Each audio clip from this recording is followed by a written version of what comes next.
Madam మళ్ళీ ఒక doubt rise చేశారు. ఏంటంటే ఆ డౌట్ వచ్చేసి మాకు ఎక్స్చేంజ్ అప్పుడు మీరు 50% ఇస్తామని చెప్తున్నారండి.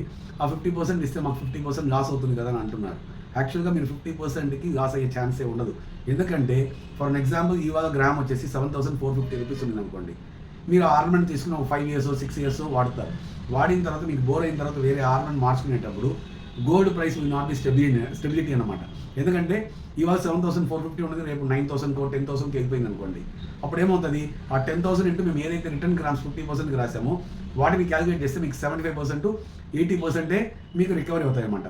దానికి కూడా ఒక ఎగ్జాంపుల్ చెప్తాను. ఈవెన్ దో మీరు కొన్న గోల్డ్ ఆర్నమెంట్ షోరూమ్స్లో కూడా ఆ ఆర్నమెంట్కి మీరు మేకింగ్ ఛార్జెస్ వేస్టేజ్ ఏ రోజు తిరిగి రాదు. ఓన్లీ గోల్డ్ ప్రైస్కి మాత్రమే ఇస్తారు. అప్పట్లో మీరు ఏదైతే మేకింగ్ ఛార్జెస్కి వేస్టేజ్కి కట్టారో ఆ 20-25% మీకు రికవరీ రాదు. సో ఇక్కడ 80% రికవరీ అవుతుంది, మీకు అక్కడ రికవరీ అవుతుంది. బట్ ఇక్కడ మల్టిపుల్ డిజైన్స్తో మీరు ఎంజాయ్ చేయొచ్చు తక్కువ కాస్ట్లో. ఈ వీడియో మీకు చాలా యూజ్ అవుతుంది అనుకుంటున్నాను. థ్యాంక్ యూ సో మచ్ అండి.